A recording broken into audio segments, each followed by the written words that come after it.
I got a letter. The name on the envelope said Mary.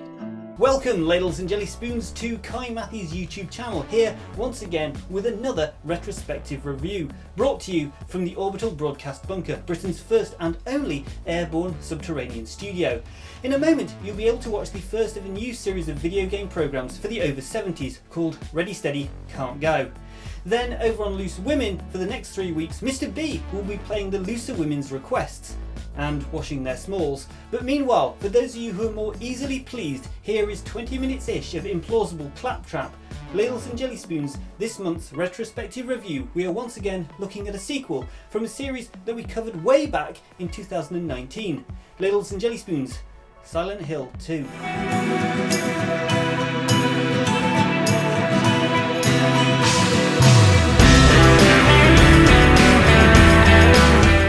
You promised you'd take me there again someday. James!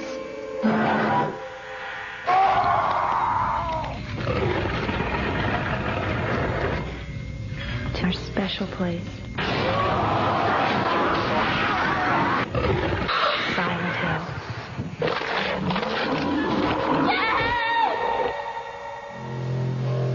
Silent Hill 2. Rated M for mature. For PlayStation 2. From Konami. As is tradition, before we look at the retro horror that is Konami's Silent Hit the lever! Oh no, it's one of those episodes. Hang on, lad. Ugh. Right, now we're ready. Thanks, Pat. Right, where was I? Says he, making out that these videos are off the cuff and that I don't spend hours writing them. Oh yes, the answers to last month's quiz. Okay, the answer to question 1, well, of course you pull it. Those of you that suggested that you should pour custard over it were just being silly. Okay, question 2, what were the sounds? Well, the first sound that you heard was bread pudding falling from a great height onto Philip Schofield. Now, the only one of you that got that was Philip Schofield. The other sounds that you heard were a truffle in pain, a chub fuddler fuddling his chub, and the last one was, of course, a group of nudists sitting down in a plate of raspberry fondant. So, to business. Silent Hill 2, a survival horror video game published by Konami. You best put young Jack to bed. This episode is absolute filth. What's that? Ah yes, I will be writing a strongly worded comment in the section down below. Silent Hill 2, a survival horror video game published by that company. It was developed for the PlayStation 2 by Team Silent, part of Konami Computer Entertainment Tokyo. Silent Hill 2 is the second installment in the Silent Hill series. September 2021 marks its 20th anniversary. If you've played Silent Hill, then I'd love to hear about it in the comment section down below. Maybe you have some fond memories of playing it when you were younger, or maybe you came to it in later life. Either way, let me know what you think. In the game, you play as protagonist James Sunderland, a widower who journeys to the town of Silent Hill after receiving a letter from his dead wife informing him that she is waiting for him there. Following the initial success of Silent Hill 2, an extended version containing an extra bonus scenario entitled Born from a Wish was released in December of 2001.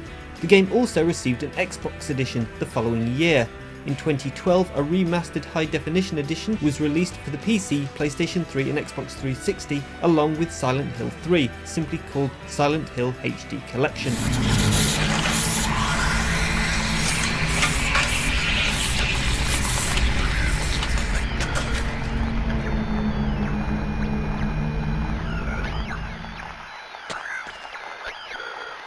After the first Silent Hill had been completed in 1999, Team Silent wasted no time starting work on a sequel. Back in 1999, the average budget for video game production was estimated to be around $7 to $10 million US, according to Takeyoshi Sato, a CGI director and one of Silent Hill 2's writers.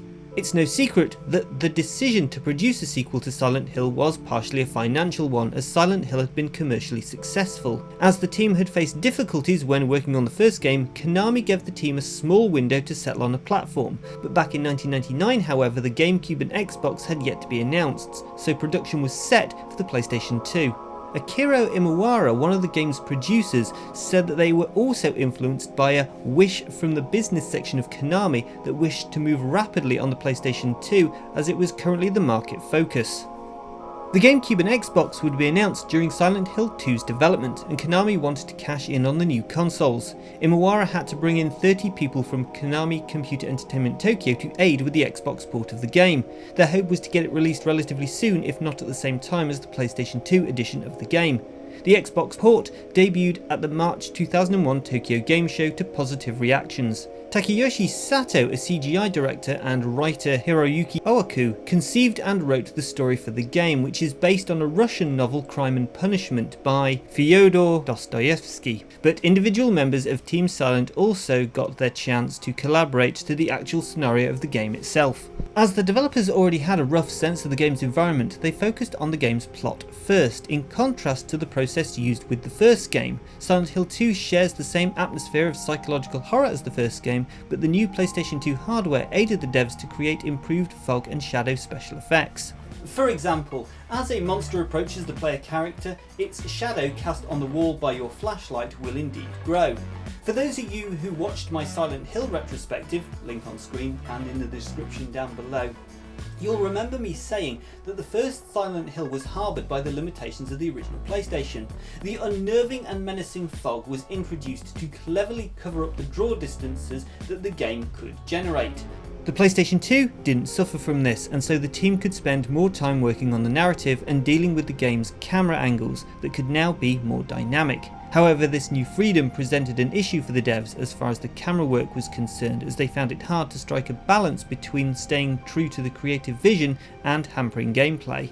As the team could spend more time looking for inspiration, they did just that. As well as looking at the first Silent Hill game, they also looked closely at the work of film directors David Cronenberg, David Fincher, David Lynch and Alfred Hitchcock. The game's director, Masashi Tsubayama, also said that the 1990s psychological thriller horror film Jacob's Ladder and the work of painters such as Francis Bacon, Rembrandt and Andrew Wraith were also looked at for inspiration. The team also looked at the 1996 video game Tomb Raider's creation of 3D environments, as well as the 1992 survival horror video game Alone in the Dark. Finally, the team looked at Japanese comics by Daijiro Murawashi and Donji Ito.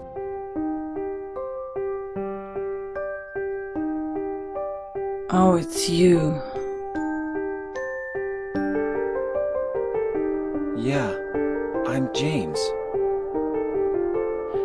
New psychological elements were added to the game, such as the gradual disappearance of words and symbolic holes in the letter that James receives from his dead wife at the beginning of the game.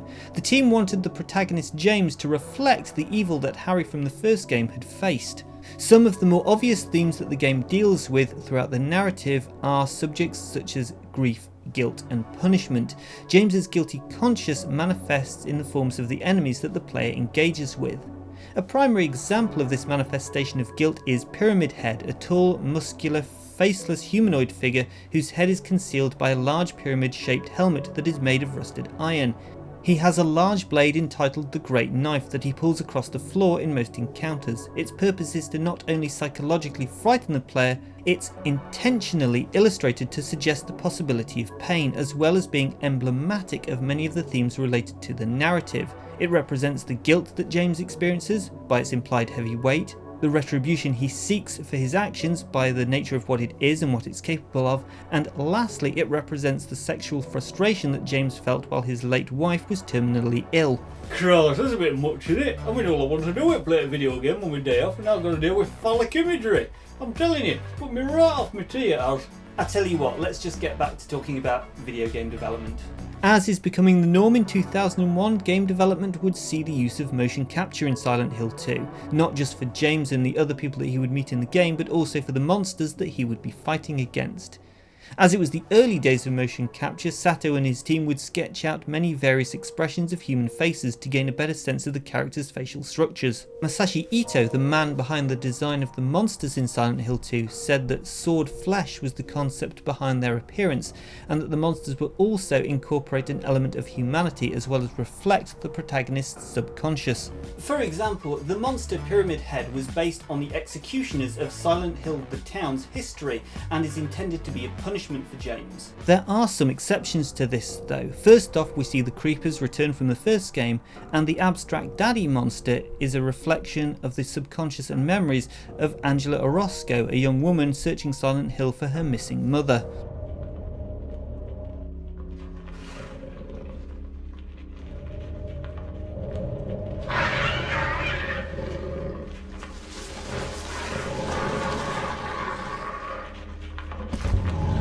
Just like the first Silent Hill game, Silent Hill 2 is presented in third person, with various camera angles. As with most survival horror games of the time, James moves via tank controls. Pressing up on the D-pad will move James forward, and the left and the right buttons will have him swivel in that direction. To check James' stats, such as health, items in his possession and location, there is a pause game menu. As you collect maps in the game, they are updated as you play to reflect locked doors, clues and obstructions. However, when you first get the maps, you must be in a well-lit area or have your flashlight on. There are some indications in the layout of Silent Hill that it was based to a certain extent on the town of San Bruno in California. The menu is also used to access documents that you have collected for future reference, as they contain clues and information to how to solve puzzles within the game. Puzzles are often riddles left for you to interpret. Again, as you did in the first Silent Hill, James keeps a radio with him which alerts him to the presence of creatures by emitting static, allowing him to detect them even through the thick fog. James will also tilt his head in the direction of nearby items and enemies. For most of the game, you are navigating the town and finding keys or other items to bypass doors or other obstructions, with less focus on killing enemies. But when you are faced with an enemy, James has a selection of 2 melee weapons, a pipe and the great knife, and 3 firearms, a handgun, shotgun and rifle, to deal with enemies over the course of the game. There is also a chainsaw and hyperspray that can be unlocked during replays. The developers satirized the perceived accessibility of guns in the United States by allowing James to find a handgun inside a shopping cart. Maria? Maria? Maria, no! What happened to you?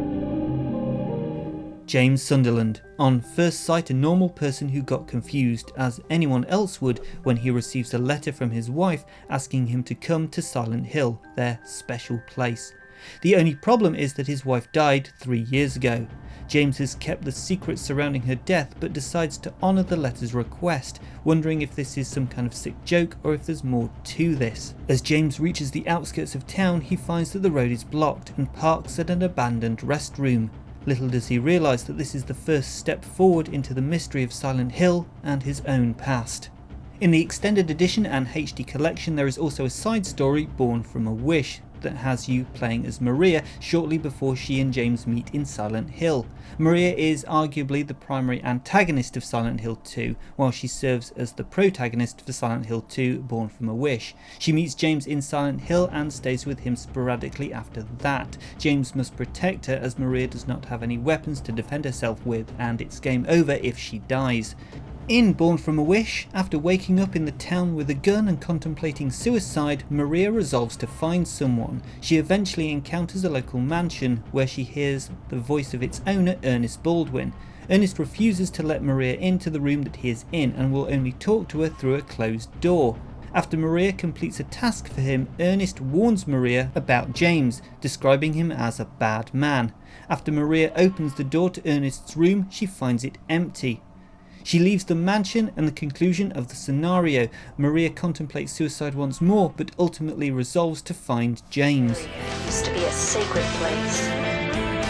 I think I can see why. It's too bad we have to leave. Please promise you'll take me again, James.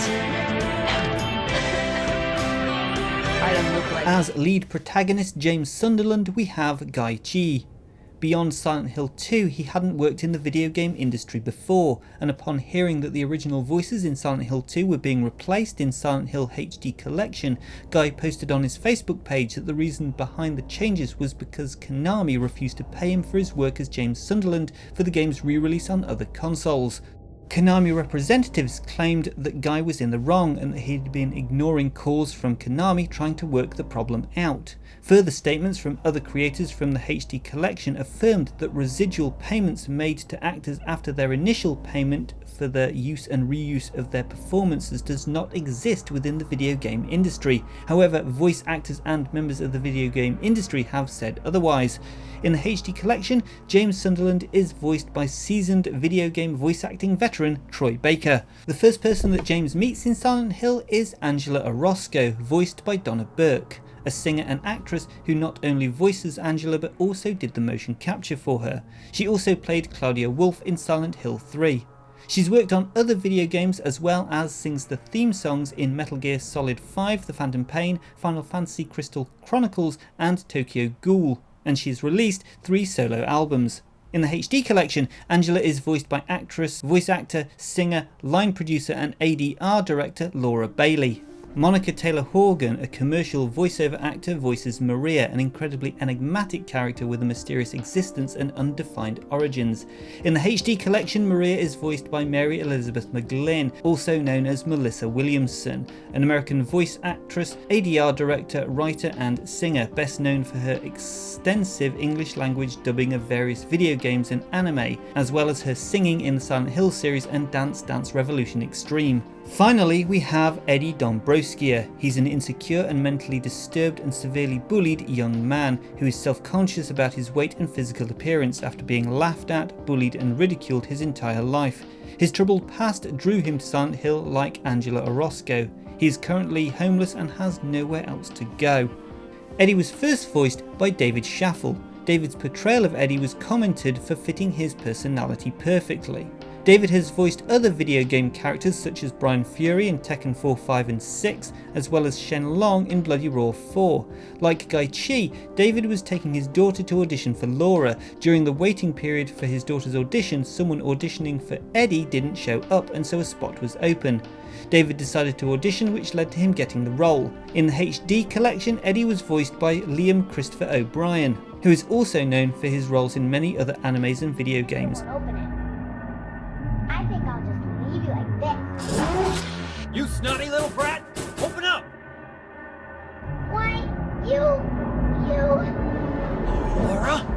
You bastard! For the music for Silent Hill 2, we have Akira Yamaoka, who composed all the music for Silent Hill 2 from home. Silent Hill 2's main theme for Laura, is a combination of a sad melody and a strong beat. He wanted to invoke emotions in the person playing the game. As with most video game soundtracks, it can be readily found on YouTube and is well worth a listen. While some of the tracks in the OST are a little bit hard to listen to outside the game itself, on the whole I think it's a very good soundtrack that can be enjoyed both in and out of the game. Konami published the Silent Hill 2 original soundtrack in Japan in October 2001 and it was re-released on vinyl by Mondo in 2019. It was also included with the PSP release The Silent Hill Experience from 2006, and some of the tracks from it were included in Play, a video game symphony concert in Chicago in 2006, where Yamaoka himself performed music from the series.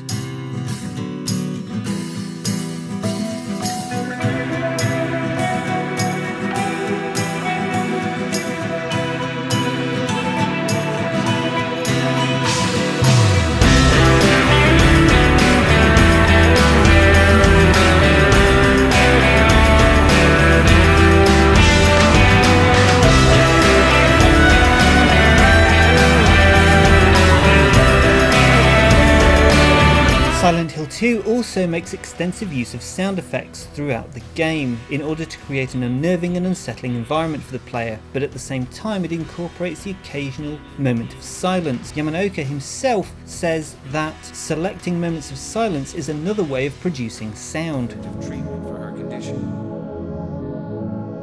How long does she have? I'm afraid I'm not sure. 3 years at most, perhaps 6 months. It's impossible to say with certainty.